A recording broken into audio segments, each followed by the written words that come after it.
I've moved on from the bedroom to the other bedroom. It seems that, and I keep on opening something that is inherently an audio medium with a visual reference. Fuck, you're drinking water. I didn't grab any. That's okay. I'll power through.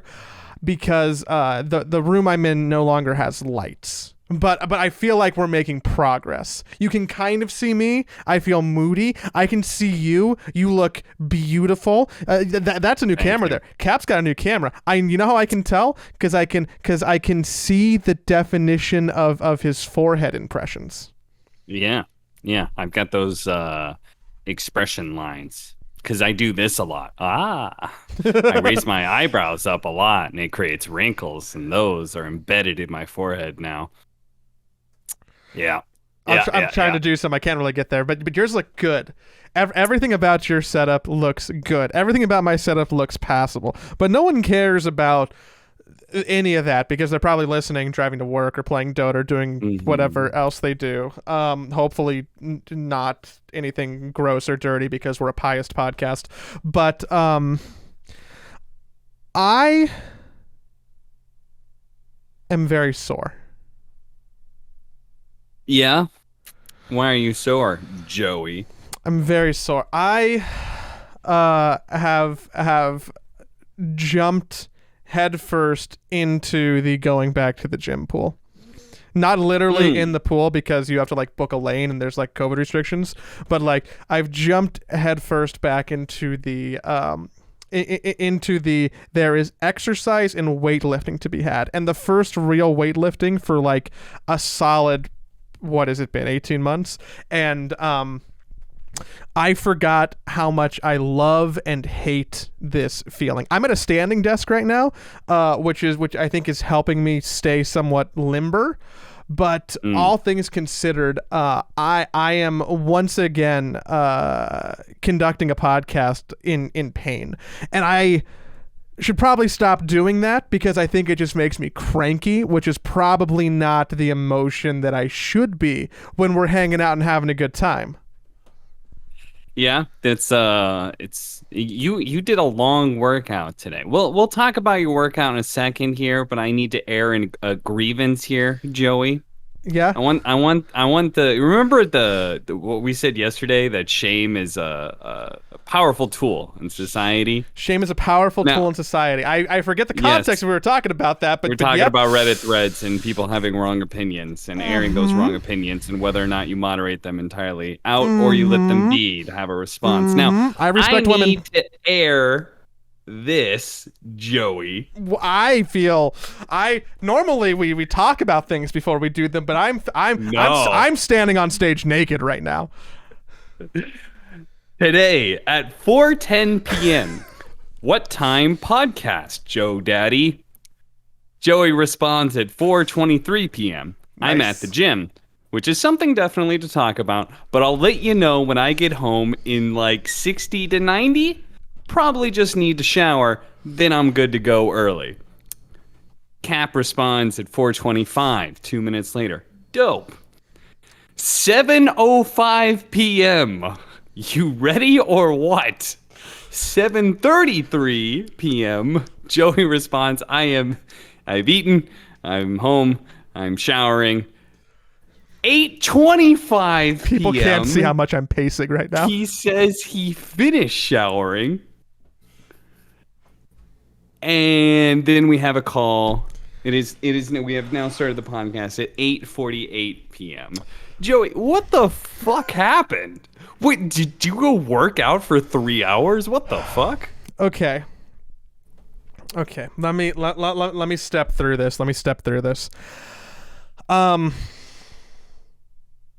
I'm sorry. That's how you start these things. For anybody who isn't sure, anybody who's listening who's trying to figure out how to give an apology, let me give some great advice.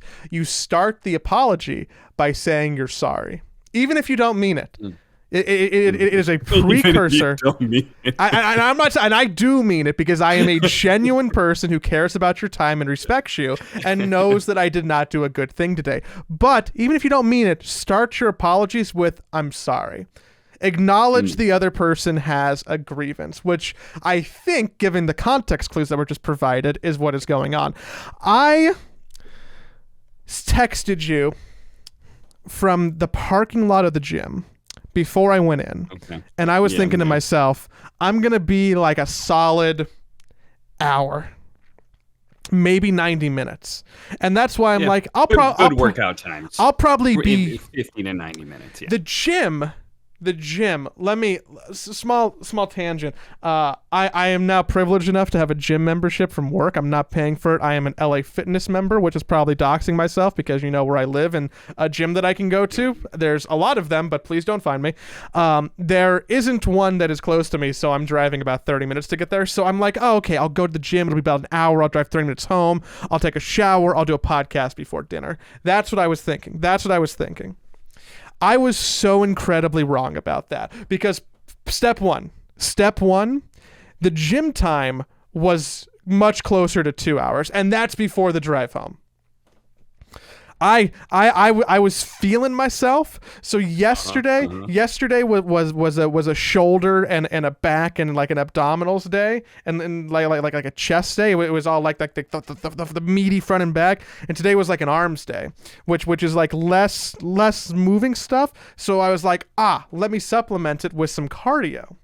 Right? So I'm riding the bike. I'm sitting there. I'm watching Twitch.tv. The Olympics are on the screen, and underneath the screen is my phone. I'm connected to the Wi-Fi. I'm watching Twitch.tv/Tsunami643, who's playing The Last of Us, which real hard gamer move to just watch someone streaming on Twitch while working out at the gym. That feels like I'm embarrassed for myself. And then the bike turned off. Like it broke mid pedal about like 40 minutes in, and I didn't feel satisfied. So what I did was I got my ass up, and instead of looking at my watch and going, I told Cap about 90 minutes. I'm about that point right now. I should probably message him. That thought went through my head, but instead what I did is that I walked my ass over to the treadmill, put it on the incline, and did almost an hour of walking. On the uphill incline treadmill. So my calves are sore and my back is sore from yesterday, and my arms are going to be on fire tomorrow because I don't know how to ease into things. That's not what we're talking about. I'm apologizing. That's, again, when you apologize, you don't want to focus on yourself. I proceeded to drive home. Takes another 30 minutes. I get home. My lovely parents, have prepared dinner. There's now a dinner that's happening. Instead of looking at my phone and acknowledging Discord and being like, hey, update, home, dinner's happening, I just had like a relatively long-ish dinner with my parents. It was nice. The TV was off. We were talking about some of our stupid family members who haven't got vaccinated. By the way, you should get vaccinated if you can. And then I got to my room, and I was like, yeah, Cap. Done eating. LOL podcast soon. I just shower. I smell bad. I want to look good for podcast. You read the log earlier. That's clearly not what I said, but it was something that effect. It was something that effect in my head. Yeah. And then I said I was getting into the shower. I didn't actually get into the shower until about 7 minutes after that because I took a work call real quick, and then I took a shower, and then I took a very long shower, which is irresponsible for a lot of reasons, not just for your time, but also for the fact that there's a drought and the amount of water I wasted was substantial. I feel better, except for the emotional distress right now of this conversation. And then, after all that, this new computer setup that I'm at, my work office, my sister's bedroom, which when the light is up later, I can show you. You can it's a big teal room. I didn't have any of the OBS settings set up to properly record, so we had to test that. So now we start the podcast about 4 hours after that initial conversation. So we're here, and I'm getting to explain to you why my general control of time is poor. You know how like when you're playing Fallout, you're playing Skyrim, you're playing some kind of like immersive RPG.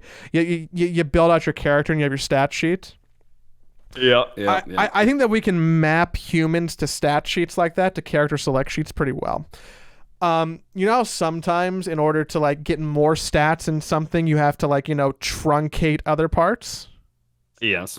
I think that I'm lucky. Like I started life with bonus stat points. I got white, straight male, strong, relatively healthy. It gives me like a lot of extra stat points to like maybe big and strong and to have big brain, have big brinkly brain. The stat that was truncated was being able to manage timeliness to my arrival time. Yes, that's called timeliness. Yeah. I think it's I think it's on the skill tree and you just unlock it at a certain point, and I'm like on the other skill tree. I see. You know, I have I'm side note. I'm glad at least the time that you were between our initial conversation and our podcast was very productive. I have a problem with the RPG stat tree view of human beings. And the reason why I have a problem with this is that there are a lot of people, a lot of gamers growing up, and I know because I was one of those people too, that believes that it's like the stat tree, it's like Dungeons and Dragons, where everybody has a set amount of stats and they're just filled into other areas, various areas. Like, oh, I'm not athletic, but I must be smart or creative or whatever, or like that person is my hair's thinning, but at least smart. my eyes are good, Yeah, it's like that person is handsome and smart and athletic. They must be deficient in other areas. They must be a shitty person, or they must lose control of their bowels when they're sleeping, or like something like that, right? A real but problem. It's simply not true. It's not true. Some of us are born with very low number of stats, skill points to be able to put into things. And some people are born with a lot, and it's not fair, but it is the way it is. And I think it's a toxic mindset to because once you realize you're like, oh, like I can't just define my personality by like, oh, I'm not athletic, therefore I'm smart. Like you can actually, once you get away from that toxic mentality, you could be like, oh, well, I can just work on improving myself in all your areas of life and be good at a lot of different things. I don't need to just define my personality into one skill tree, which I feel like a lot of people do at times. Yeah, I think that it's easy to like get those archetypes right. Like I'm a brainy person, I'm a strong person, I'm a gamer, Yeah, and then people have these like crises when they go through because they meet other people who are better at them at some things, Like everyone has gone through that thing where they think they're the smart kid in class, and then they go to a much bigger class, and all of a sudden there's 20 smart people in class out of 1,000 people, and you're not one of them anymore. And then your whole identity is called into question. You're like, but I thought I was the smart person. Now what am I? Do you know what that was for me? What was that? I'm embarrassing myself by even giving the answer. I felt like a wave of embarrassment wash over me after I'm like, oh, I can talk about this. It's actually video games.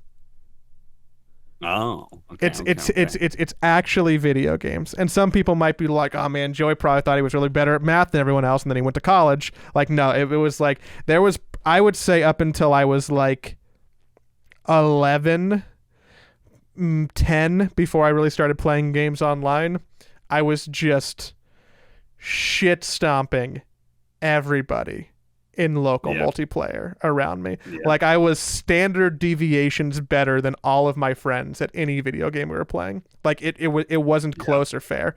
And then I found out that I was just a big fish in a small pond, and I'm actually very bad at a lot of stuff. Even though that framing is also incorrect because I'm better than most of the population at Dota. I'm better than for me it was Gunbound. It was the first time I really realized it. I Okay.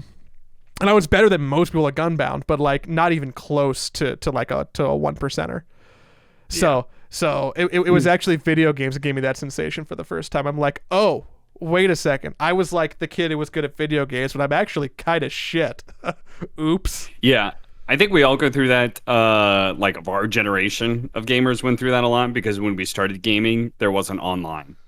And then online became a thing, and all of a sudden you very rapidly went from exactly what you were talking about, big fish in a small pond, to all of a sudden the biggest pond in the world, and you're like, oh, there are a lot of people out there, and they're all better than me. And but it is good once you have that crisis because you do one of two things. You either like lose your personality and you don't know where you are, and you go into the cycle, or you step it up and you realize like, oh, I have to actually like work harder and try and do better if I want to be able to maintain that status that I had in my head of like being the best gamer that I know or something like that. So yeah, I had that obviously for gaming. I also had that with math. And that was that actually happened when I was relatively young because we had I went to a small private Christian school, and I was very good at math. I was very fast at math. Let's put it that way, because you're not good at math when it's fucking multiplication. 7 times 8. Right? Yeah, it's like so like I was always that person helping other people learn the stuff. And we got this, what I now look back on it, realize, I think his name was Michael. What I now look back and realize was I think he was autistic. We had this kid who was brought into class, and he was very good at math, but he was bad in all the other areas, right? He couldn't really socialize very well. And like I inevitably was the person who was always like paired up with him because other kids didn't really want to. And I was like, my teacher just wanted me to like, She hang knew out you with could him. handle I was it. like, okay. She knew you could handle it. Even though I was young, I could see what was happening there. I was like, okay, like I should do this. That's a good thing to do. And so I would be paired up with him, and he was like 5 levels ahead. Like he was doing college level math when he was still in like, I don't know, this was like 5th grade, 6th grade or something. He was like way, way ahead, So I thought I was cool because I skipped a grade and stuff, and I was really ahead of my class and all these sort of things. Then I meet him, and I was just like, oh, like, all right, like there are levels to this, and I am nowhere near the top whatsoever. Oh man, So. that is that's funny. Do you find yourself frustrated at your current self because you are less good at that quick arithmetic than you were when you were young? I haven't lost that much my quick arithmetic, I would say, but I don't know. But no, I'm definitely not frustrated. It's whatever. I don't need that. It's not something. It's not a tool that's useful in my life, so I can't really be frustrated by it, right? I would say probably about once a month I find myself either like having to calculate a date like back from a year, like, oh, it's 47, like how old is it now, or like, oh, it's 6 times 8. And I used to be able to just pound that shit out. I would just be like, got it. But now it just doesn't come snappy to me, and it hasn't for years because it's not a thing that I do anymore like I did when I was I guess needed to do math classes, and I find myself getting frustrated with that, of being like, man, it feels like I lost a skill, even though that skill is objectively not important, because there is nothing inherently valuable at being able to quickly calculate if something is from 66 how old it is,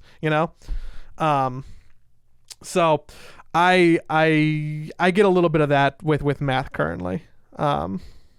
But I never felt I think that when it came to my education, I always kind of realized that I was ahead and privileged, but not the smartest, and definitely faking it.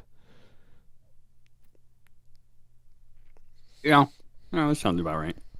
There's something to be content with being above average in a decent number of areas. You know? Yeah. Never be the best. You'll never be top 10 of anything. You'll never be top 100. Jenkins actually has an interesting theory that he has this idea that society has evolved enough and has become complex enough that every human being has something that they can be the best at, or at least close to the best at. No, like, because there are so many niche parts of our society that there is something out there for you. He basically argues that it's arrogance and hubris to believe that you just rolled the cosmic dice and all ones came out, and there's nothing that you could be great at. I guess I that thought that was interesting. I kind of I agree with that if you get to a certain level of nicheness, because I could probably say, like, I am the best person in the world at cutting ducks out of styrofoam, which isn't a thing that I can currently do, but like, And there might be a market for that. if I took like 2 years to like get really like probably less than that, because the people who are doing that's very small. So I think that's there's a confounding variable there that I feel like is cheating. That if you get into enough niche, then yes, everybody could in theory be the best thing at something that is incredibly niche and inappropriate, or top 10 or top 100. That just makes me think about, like, okay, cool, people can develop skills, which I inherently agree with. Like, people can train themselves in nearly any area that they put their mind to it and become like world class. The Olympics are going on. That's a fun analogy. But there's some real niche sports, let me say. but how, like, how many of those things ultimately matter? Probably almost none of them. It's what we decide to put value on. Yeah, I mean, his idea is that society has evolved and complex enough that there is a market for these skills. Oh, right? I don't know if I agree with that. I mean, like, just consider your own job, right? You would be literally one of the best in the world at managing and directing esports content. Particularly Dota content. I would without a doubt say that. Wow, I hate that I'm saying this. I would say I'm top 10. Yeah, I can say that I'm top 3 play-by-play commentators in the world of a video game called Dota 2. Yeah, and if you would get a little bit broader, that you can probably make a real claim to at least top 20 just video game commentators. Period. Yeah, maybe depending on how cocky you want to be. Yeah. And we're saying that because I don't think either one of us views ourselves as like being that exceptional. Would you say that's correct? I think that most people who are at the top of their field generally don't, or at least my experience is that they don't, because I think that by not viewing yourself as that person, there's inherently some value and drive you can derive from self-improvement. And I think that if you view yourself as that person, there's a level of complacency that makes you no longer be at that spot.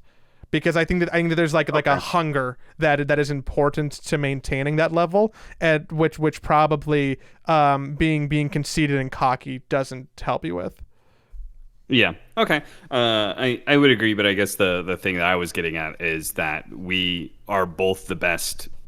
We're both close to the best in the world at what we do, because we both operate in a very niche market, right? Yep. We're both in esports, which is a niche market by itself. Me more specifically in Dota 2, you more specifically on like the team owner side of creating content. Mm-hmm. So it's pretty niche stuff. And there are things, there are jobs like that all over the place, right? Yeah, I mean, we can say that we're two of the top X10 Dota 2 podcasters on Earth, right? True. Like that's a real thing that we can That's say. a very niche market. It's because nobody makes Dota podcasts. Right? And the people who do are kind of loony. Like, whoo, whoo. And sometimes they don't even talk about Dota. We're hitting 25 minutes, and I don't know. I don't. You want to talk about Dota? What do you want to talk about? What is there to talk about in Dota? Again, I know there are events going on. Am I watching those events? No. Will I go back and watch through the replays of for the teams that are going to TI? Yes. Will I look at the Dota buffs to be able to see heroes and maybe interesting strategies and stuff? Yes. But like that's all work. That is literally work at that point in time. I have no interest in watching some of these events because we're in that fucking awful period where it's like, well, nothing really matters because TI is the only thing that matters, and it's the only thing that matters every year, but now even more so than any time. And we're in a unique situation where TI has been delayed. So naturally events are going to be run, but sadly it's all under a gigantic shadow. So it's hard to get hype.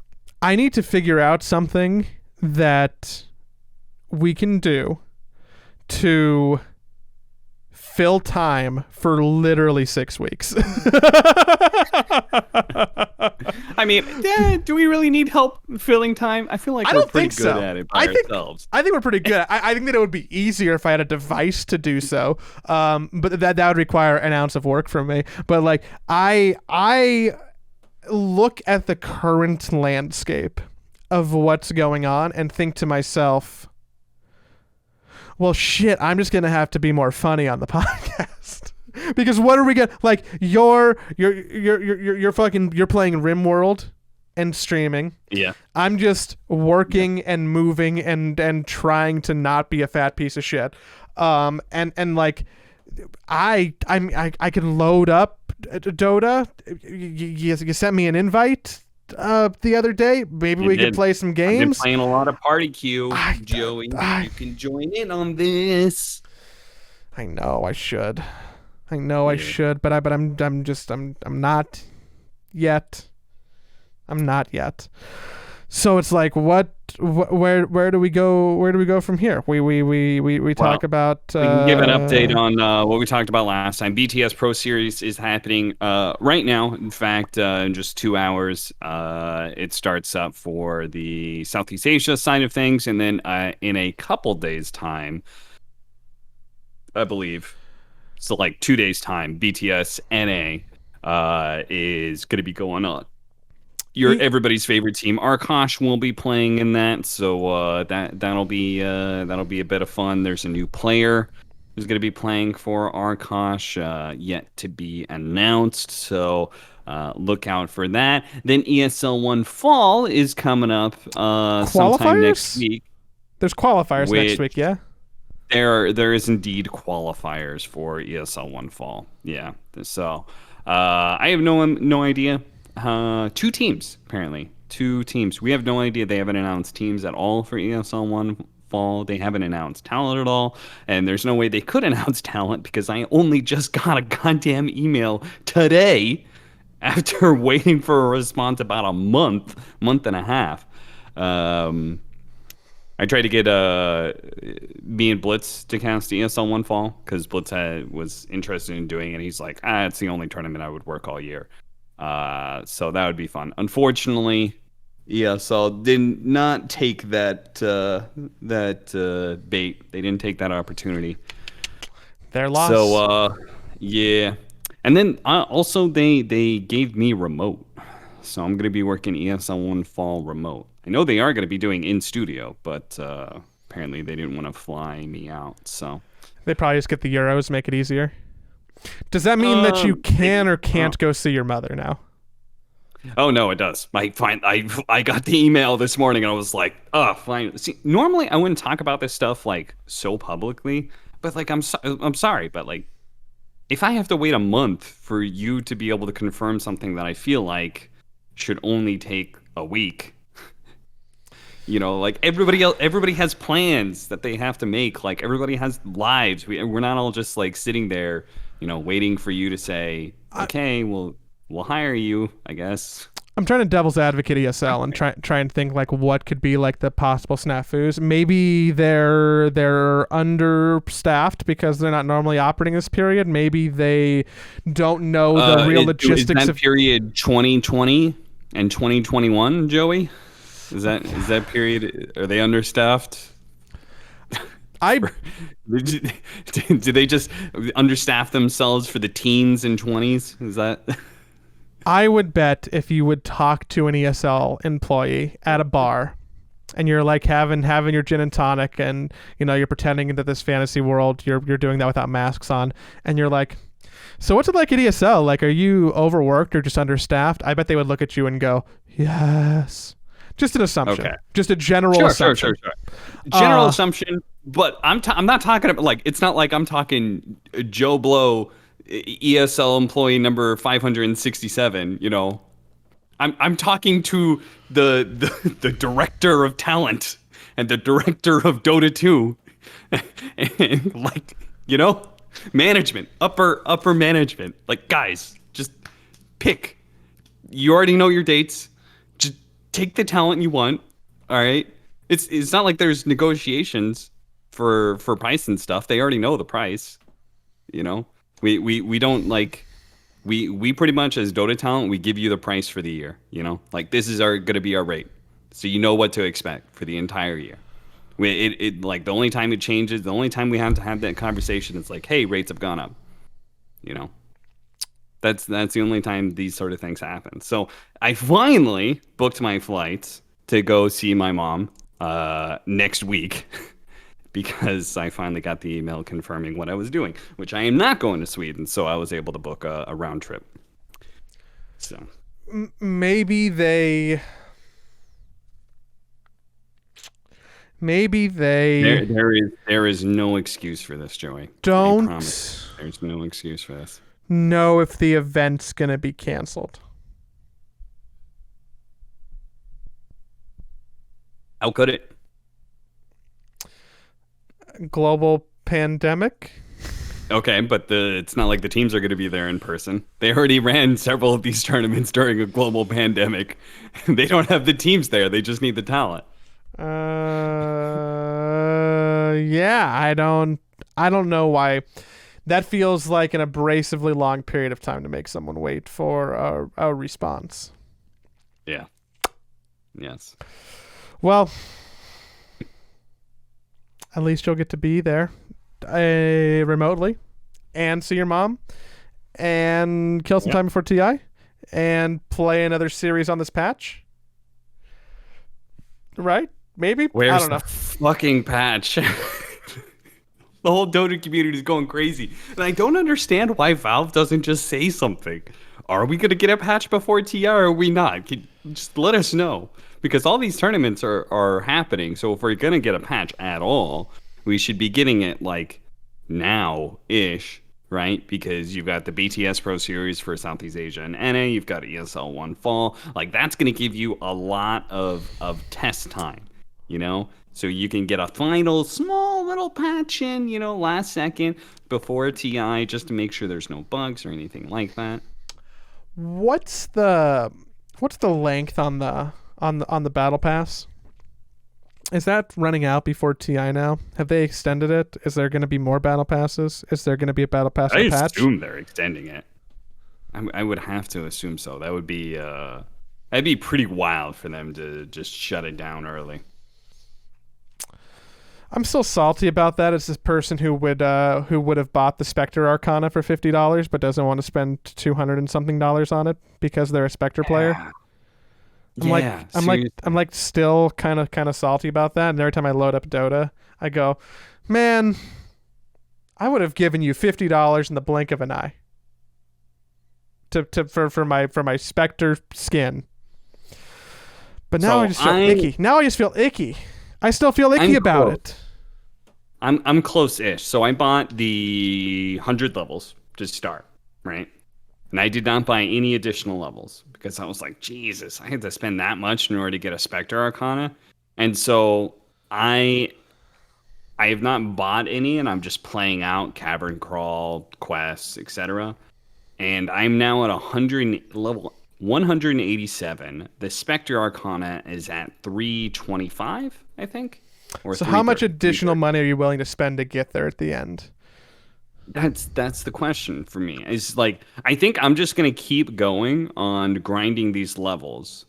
And if I get to 200 plus, I'll probably just commit and buy the Spectre Arcana. The thing is that like Dota is my whole life, so usually I have more leeway than I would say 99% of people when it comes to these sort of things. You could right? buy it and write it off on your taxes, and no one would blink an eye. Yeah, like I also get more out of the cosmetics and stuff, right? Because if I'm not casting, I'm playing, I'm streaming, like I just get more out of the stuff that I get from the battle pass than other people because I play way more Dota than other people. But how often do you play Spectre? Spectre is a brain dead carry, so I play that fairly often. I feel mildly offended at my preference in heroes, but yes, go on. Do you also like Wraith King?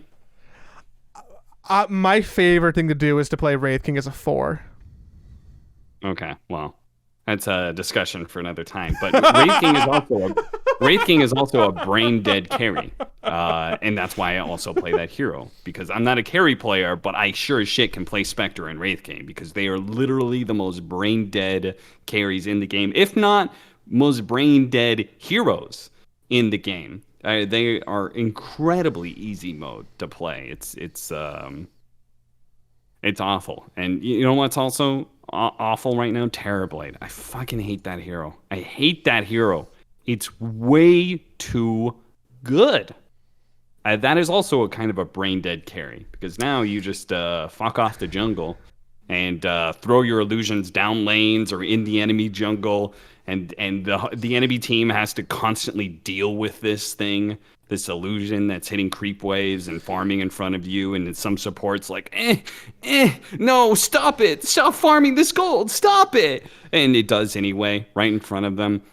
They finally kill it, they get 30 gold, meanwhile Terrorblade got like 200 gold off of the creep wave thanks to his illusion, and he just does that, constantly applying tower pressure and taking away some of your neutrals on your side of the map, all while farming safely on his side of the map. He does that until he has S and Y Scotty, and then boom, he's ready to go, and he just gets stronger and stronger from there.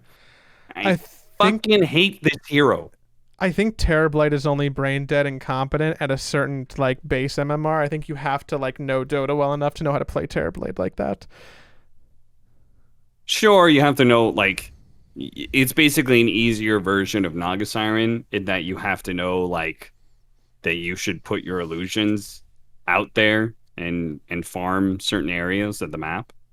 So yeah, you're not wrong about that, but in my level I loathe this hero because it's too easy.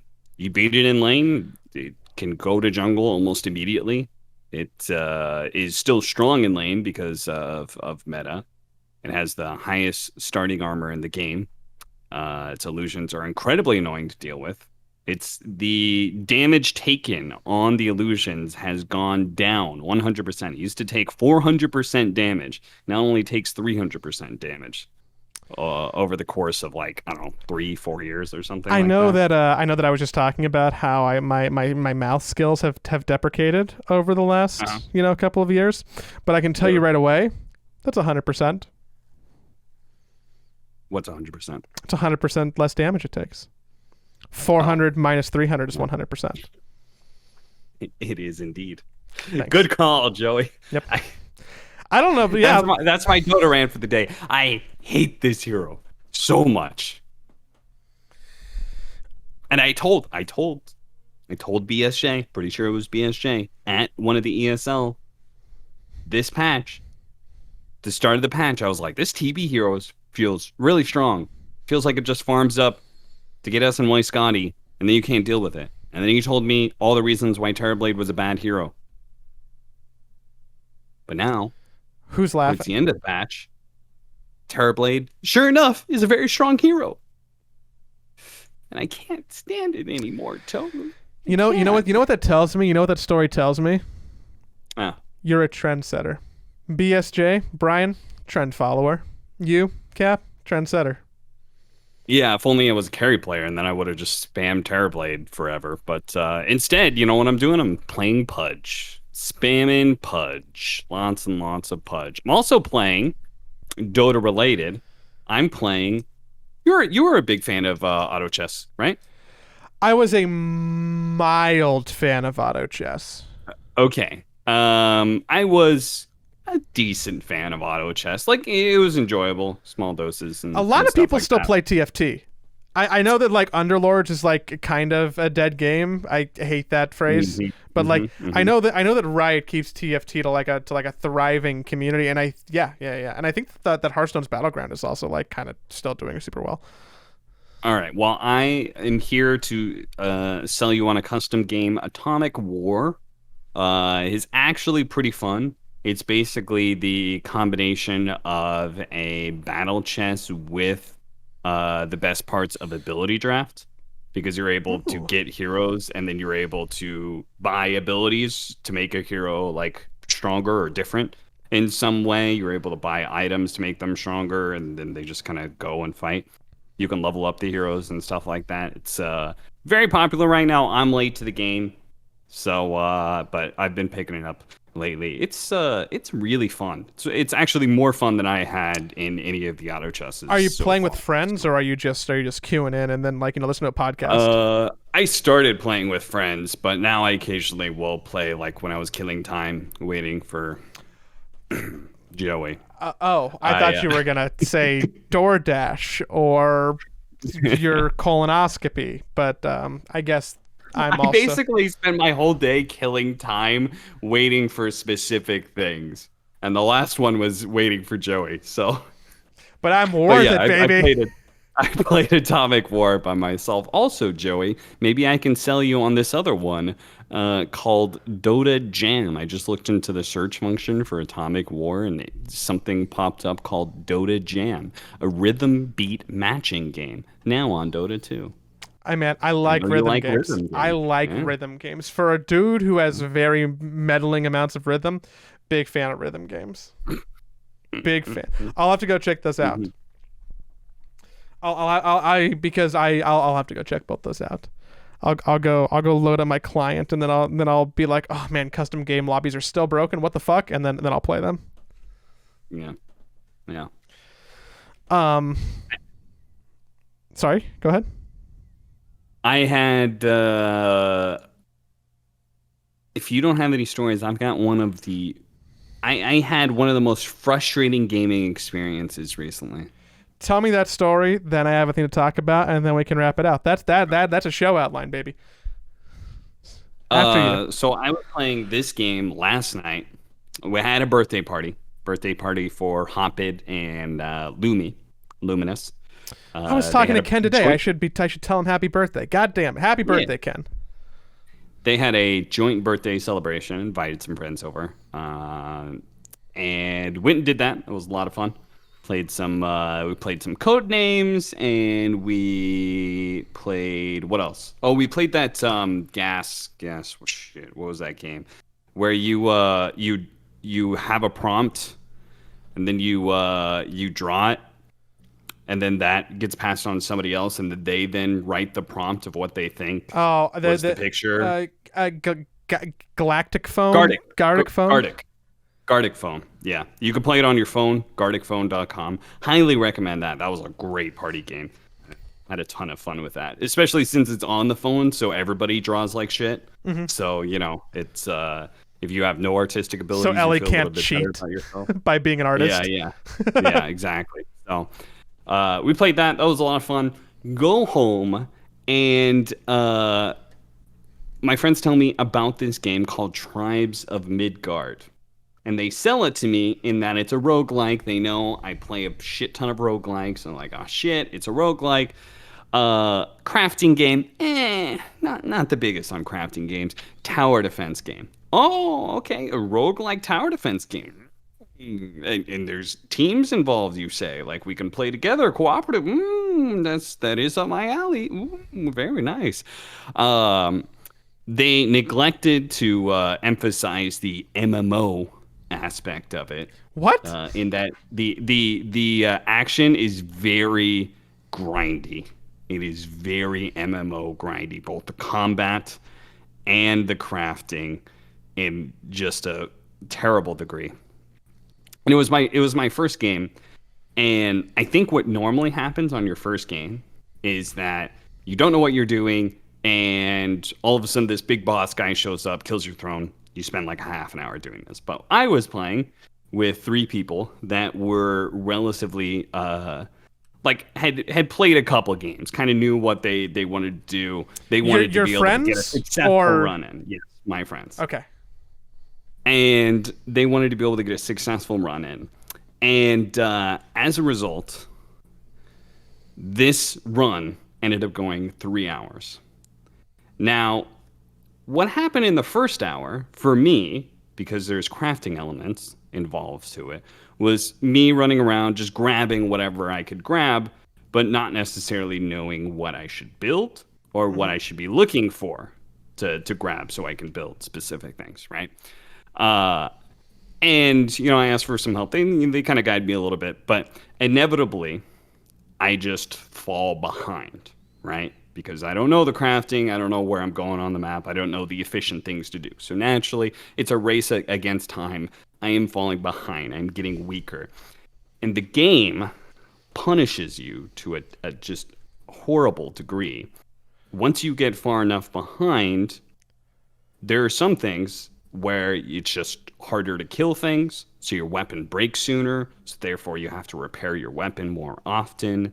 There aren't fun, cool moves. You're just swinging a sword over and over and over and over and over and over and over and over again. There's a nighttime phase where you have to defend against these demons. The thing is, there's no reward for defending against these demons at nighttime. You just stay alive. While you could also be getting loot out on the map. Okay. So inevitably what happens is with three people who all want to get stronger and feel their power level go up, they all take turns going out and getting more loot at night while the rest of us are sitting there defending against these demons. And again, there's no reward to it. It's only punishing. So this happens and I continue to fall further and further behind. My weapon's breaking. I'm losing my souls. All these good things that are going out of way. Are your friends helping you at this point? Like, or are they just like they're just leaving you to the wolves? They're kind of focused on their own power levels. Let's put it that way. They're kind of focused on their own power levels, even though it is supposed to be kind of a cooperative game and it's good for everyone to get powerful. They kind of focus on their own power levels. And that was the first hour. The next 2 hours of that game was just a miserable fucking punching bag experience where I was just defending against these demons and like trying to get some crafting goods here or there. Eventually it turns to winter. And if you don't have the right equipment during winter, you just die over time. Anywhere outside of the base. You're just dying. So now I'm just locked into, I can't even go outside to get more crafting goods. To get the goods, in order to get the winter gear that I need in order to survive, I can't even go out there and get that. Your friends can't give you goods? Again, they're focused on their own power levels, Joey. So I'm just and eventually then nighttime never ends. The beasts just keep on spawning. And so we've got like two people out doing the fun big objective of trying to deal with these bosses or get more stuff. And I'm just eternally locked there, being a punching bag for these demons that keep on coming in. And at some point in time, you die and you lose your souls. You come right back, and there's no detriment to dying anymore because you have nothing left to lose. So I'm just running back in. Because, effectively, I would be ruining the experience for everybody if I just give up, right? Because then the demons are just going to hit our stuff. The world explodes. Everybody loses everything. So I'm just running headlong. Literally, my weapon breaks and I can't repair it anymore because I don't have any souls. And so I just spawn and I run in there with my fists, and I just swing at these demons, and they swing at me, and I'm literally just most of the game is a damage check. It's constantly a damage check. Big boss, gonna soak up a lot of damage. The combat is very uninteresting in that regard. It repeats the same attacks over and over again that are super easy to dodge. It's all about whether or not you can put in enough damage under these time constraints. And then that turns around on me, and I just become a punching bag for these demons trying to delay the end of the game. It was so frustrating. I was a miserable experience. I immediately asked for a refund afterwards. I was like, this is terrible. Why did people hype this up? I mean, I hate MMOs naturally, and I hate the grinding elements of MMOs. But and I don't necessarily love crafting games either. But this was like the worst aspect of both of those things. Why? I feel like your friends led you down a perilous path. Like, I almost feel like I want to blame them more than I am blaming the game for not being great. Like, 3 hours of you just being a team player, that is a long time. That is a long movie. That is 3 to 4 games of Dota. That you know what you can do with 3 hours? You can get your oil changed in your car. You missed out on all of that to just sit there and do the same thing over and over again. Yeah, the first hour was fine, but last 2 hours. So by the end of it, I had a whole diatribe of these are all the things I don't like about this game. Fuck this, fuck that, fuck this, and then I uninstalled the game and asked for a refund. When I let loose on my friends and I just told them like, oh, fuck this game, fuck all these things, blah blah blah, there was just like silence for a bit. I guess because I didn't go in. I because they're my friends, so I didn't go into the. Also, you guys didn't fucking help me the slightest. What the fuck? You all just left me there to just be fucking have a terrible time for 2 fucking hours. What the fuck, guys? I didn't do that. I limited my complaints and my diatribe to being about the game and why I didn't like this game, and I left out the fuck you guys. What the fuck? It's nice of you. Yeah, that was fucking. I'm looking at it right now. Tribes of Midgard playtime 2.9 hours, and I'm just like, that's right below the return threshold. You like if that game would have went on for 15 minutes longer, you're not getting that Steam refund. Wait, are you serious? Is it actually 3 hours? I think it's 3 hours. I thought it was 2, but obviously you got a refund, so it can't be 2. Like I think it might. I think if you would have went over 3 hours, you might not have been able to return it, which would have been the funniest fate. Though the world where you're like, oh no, this is they have my money, I want it back. How long do you know how long a successful run is supposed to take? Like how long it's supposed to take 2 to 3 hours. We were in the end game, and basically we weren't strong enough. We didn't have the damage to bring down the final boss. Which because you were dragging was constantly going. You were dragging the team down. I mean, not me, because I was still defending against nighttime. That's the thing. Is like you were probably supposed to go through this faster so that the endless night isn't a problem, but it basically becomes a division of resources, right? Where the endless night, you have to defend this part of the map, but also you have to go out there and kill this boss guy, and they're in 2 different areas, and you kind of have to do both. So you have to split up the team, right? And I'm on team get fucked by demons all day, all night, and that's some people's kink. So maybe there's a very niche. I discovered it wasn't my kink. It was not.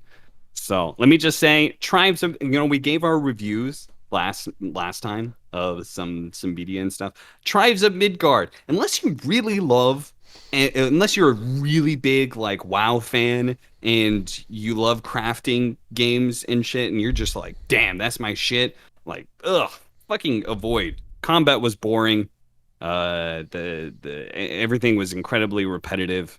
There was nothing. All the fun elements of these sort of games, like the combat specifically, very repetitive and dull, and not very difficult. It's just all about like trying to craft up bigger, better items that get bigger and better damage, so you can do the bosses quickly. Because the boss fights are not fun; they're very boring. Now, and that, I mean, if the boss isn't interesting to fight, you can imagine what everything else is. Now, if you want a game that you might actually be fun to play with a friend, you should look into Operation Tango, which is a short co-op game that is asynchronous. You can play it online with your buddies, and you only need one copy, and it's not necessarily as good as It Takes Two, but if you're someone who is into co-op and you want to play a game with a significant other partner or friend, you should look into Operation Tango. I believe it's actually free if you're a PS Plus subscriber right now, but I played on Steam. So there's your gaming with friends pro experience. Little up in a bow. I won't spoil, but there's if you played It Takes Two and you're craving more co-op with your co-op partner, and you don't want to play an MMO resource gathering, grindy 3-hour long damage check game, try Operation Tango.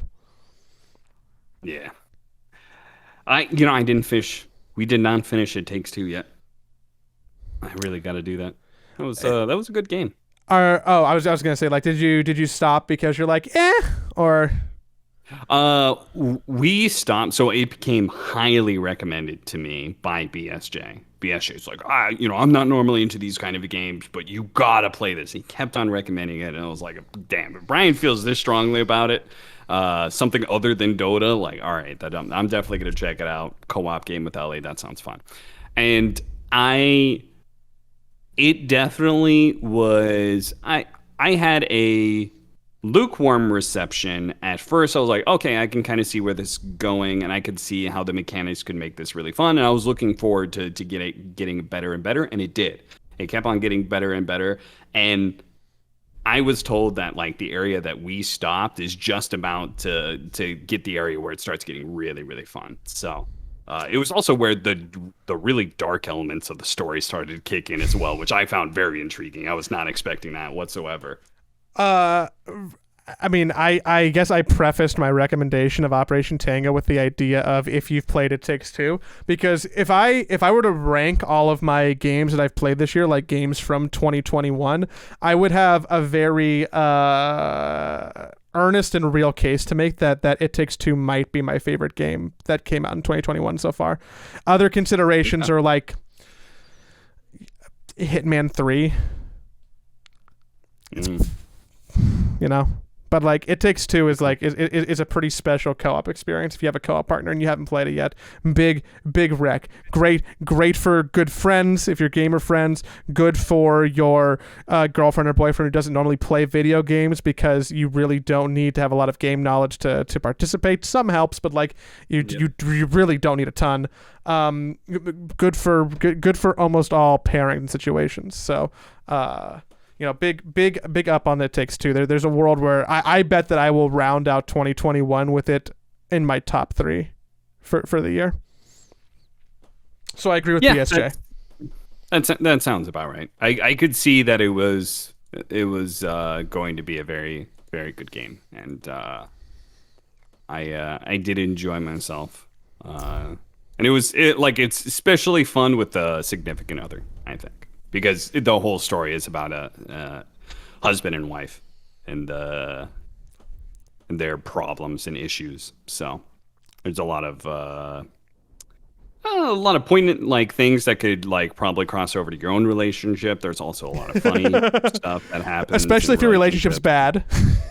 yeah. If you're going through a divorce, this will hit really hard. Yeah, so something bad will feel so close to home. There's one thing that I want to round out on, and I'm strategically including this last, because I think if you are someone who has listened to the podcast to this point, you're probably someone who listens to the majority of most of the podcasts, and I would say that you are in the upper echelon of either side pull fans or Capcasts fans or people with too much time on their hands.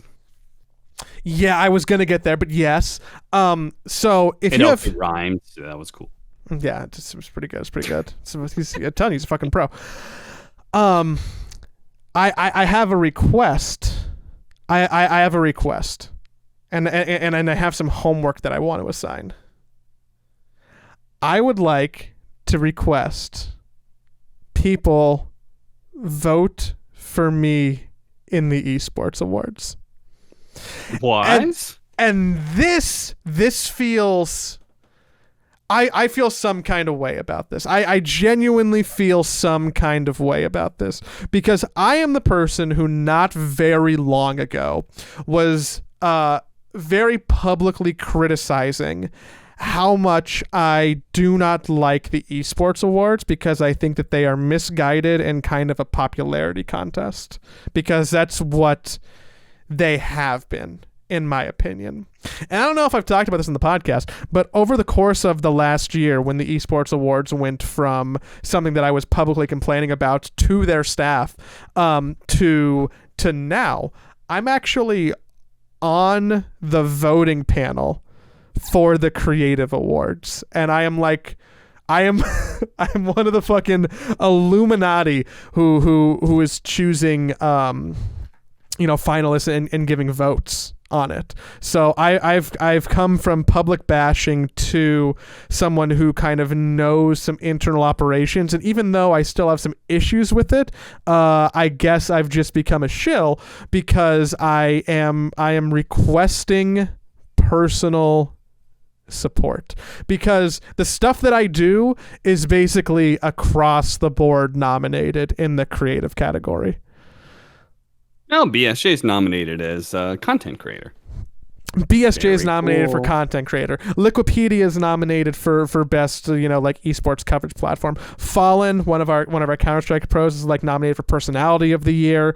But in specifically in the content and media category, we are nominated for everything that is not cosplay because we don't do that. But everything else, like esport content series of the year, Origins is nominated, which is the show that I made with Insania, like his documentary from Honda. We did 5 of those, and it's nominated for an award, which kind of feels nice. Just general best production team feels cool. Best video piece with the Valorant announcement that we did. There's a lot of Team Liquid and a lot of stuff that I directly have my hands on that I've worked very hard on over the last year. And now voting is worth 25% of the overall final score. The other 75% is the vote from the panel members. So the community has some level of sway and aspect and probably tie-breaking scenarios that they really go to. But ultimately, it's a quarter of the final product. And I feel better about that, and also I'm requesting support from anybody who will give it to me or take the time to vote. Mostly for BSJ. I'll vote for you. Fuck, I got at least one. The whole thing I'm already going through, was worth Joey. it. I'm already been going through and looking at it. So the that is classic, though. That is so classic. What you were saying about how you were a critic and then you got pulled into it, and then all of a sudden you're like, I mean, if you guys could give me the support, it would be nice, They got me. They fucking boomed me. They fucking boomed me. Because I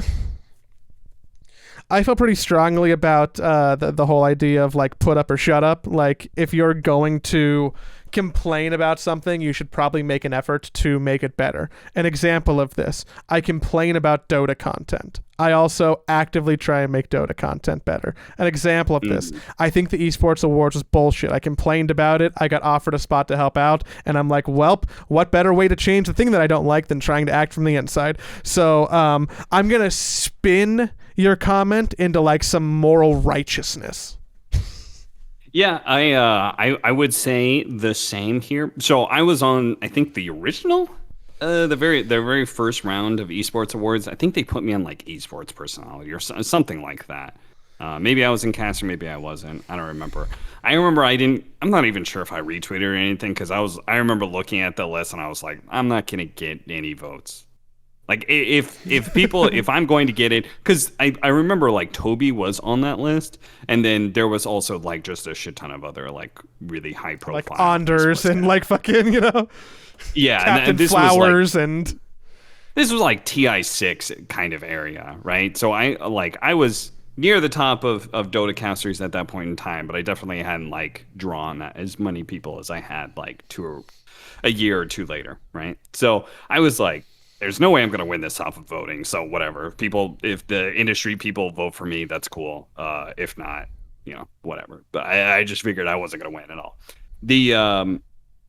And then the only other interaction I had with the Esports Awards was when I think I publicly said something when there were no Dota casters, or specifically they put in Casey as a Dota personality in the esports caster area. And as far as I understand, that was some sort of like weird politics behind the scene. Fucking weird as shit. There was no Dota casters whatsoever in that list, and then they just put Casey in there. Fucking weird as shit. I have no fucking idea. I would love to know exactly what the breakdown of that whole thing was. But of course, I see something like that, and I'm just like, what the fuck? How does like Owen not get nominated, or at that time Toby? I was like, how did neither one of our best casters get nominated for this? It's kind of bullshit. And somebody did reach out to me who was involved with this, and said like, hey, would you like to be on the panel for next year? And I said, sure. And then I never got a call back. So I was willing to do the same thing you were, but I said yes, and they did not. They had no interest, I guess, or whatever. So, yeah. So my other worry is that the other people who are on the panel with me, which are like industry compatriots, and not necessarily colleagues. I haven't really worked with any of them, but like they're my they're people who also work in like the general content space at like a relatively high level in our scene, right? And in different roles. I'm worried that my commitment to expressing my opinions has almost been abrasive to some of them.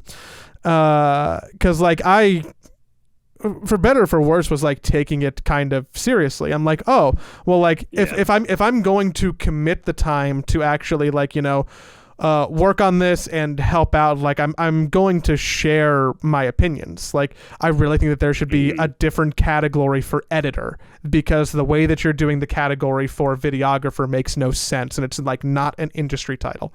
Or like I think if you're talking about esports photographers, you need to be doing people who are doing event photography, like like Helena or Bart or Carlton, or people who do photography, not people who are doing like phase headshots in merchandise, because that's not esports photography.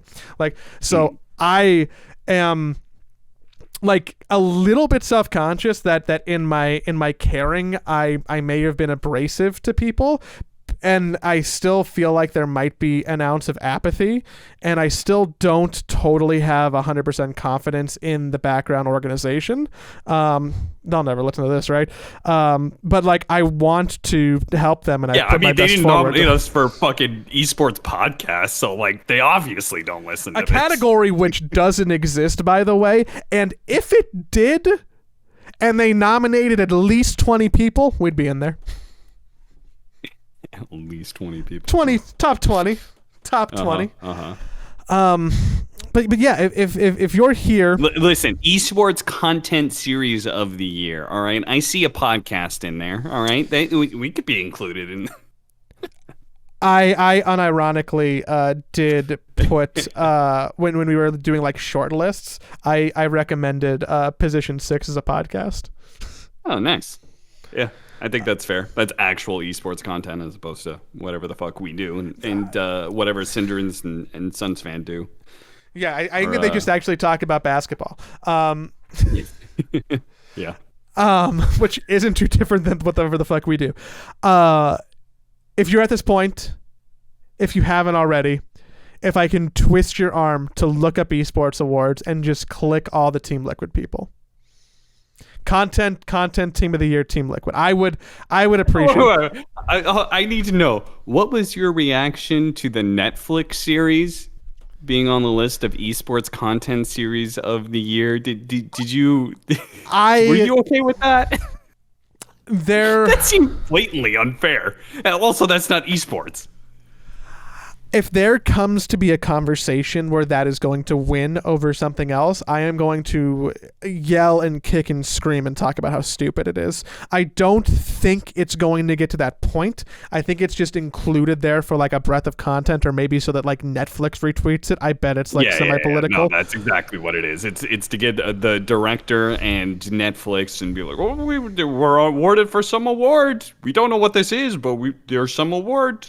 You should support us. Yeah, so like that's probably what's going on. I don't know that for sure. That's just the best guess. But like I also, I mean, now I'm getting in the weeds about it a little bit, but I actually feel very strongly against anybody who is like a large developer making content.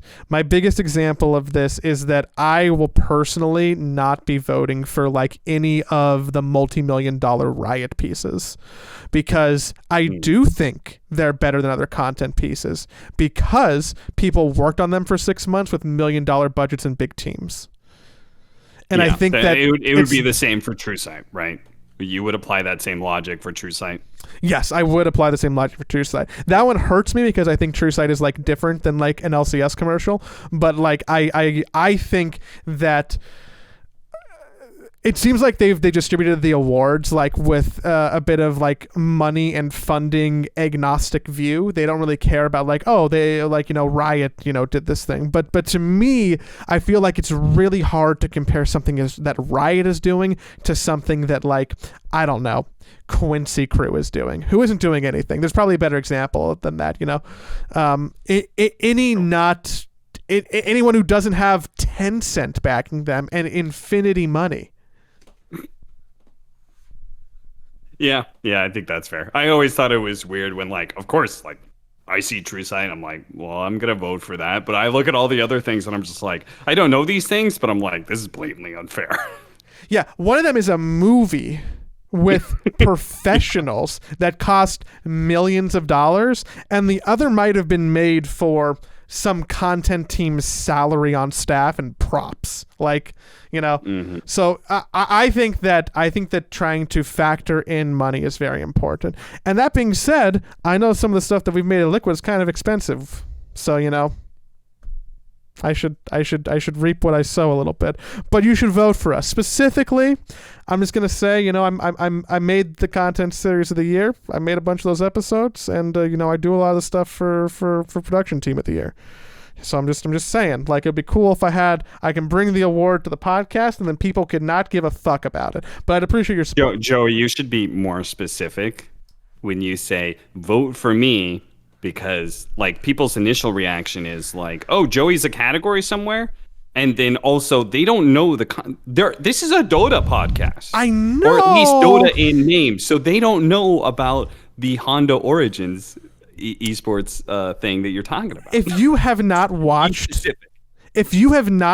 the episode of Honda Origins that I made with Insania, Team Liquid Dota Captain Insania, what are you doing? It is. The picture does not have Insania on it, so they will not recognize it. Also, you have to click on the box in order to get the name to show up. So if you don't recognize it by sight and you don't click on it, you won't know. Okay. So in content series of the year, there is a box that is orange, and there's a picture of a white dude on the left, but the box is orange. You want to click on the orange background thumbnail because that is the content series. For everything else, just click on the pictures of Team Liquid. Yeah. There you go. Now you're actually going to get votes. If I was struggling to be able to find what you were talking about, like your stuff, then I know the viewers are too, because I at least know that you do a series called Honda Origins, but it doesn't say Honda Origins on it unless I click on the box. And all I see is some white dude, which I presume is a League of Legends player. That's Mitro. He's a Fortnite pro. Oh, let's see. If even farther outside of my fucking range of knowledge. I don't know shit about Fortnite. So thank you, and I appreciate it, and also thank you, and that's all I have to complain about. I'm still very sore. I'm gonna go maybe take some Tylenol. Is that a thing that you do after like crazy workouts? Is that like bad? I don't know. Then that means you're pushing too hard. I had a guy specifically come up to me at the gym. He's, he works at the gym. And we got into a conversation, and I was telling him, yeah, I'm in that phase right now where I'm like, I'm realizing how weak I am compared to what I was at. And he was telling me, like, yeah, you gotta just give your body like 2 to 4 weeks to like actually rebuild those fibers. And he said something, like that was actually, scientific, real about your biology or whatever. He's like, you gotta let your body actually do XYZ because like it's just not there. So don't push yourself too hard. You just got to be patient and let your body regrow what was there before. It'll come back. Which I knew, I know it comes back. It goes away fast. It comes away. It comes back fast. But like, I didn't know specifically what he was talking about. So I just want more stuff to go away. I want the number to get smaller. Yeah. I just want the number to get smaller. That's it. I'm going to get back to a 34 pant size. I have 2 months and change to the wedding. Also, does any of this have to do with the dentist, Carl? No. I'm going to cut the episode. Absolutely not. Bye. Thank you for voting. Can't believe you talk about that. It's fine. We haven't even asked her on a date yet.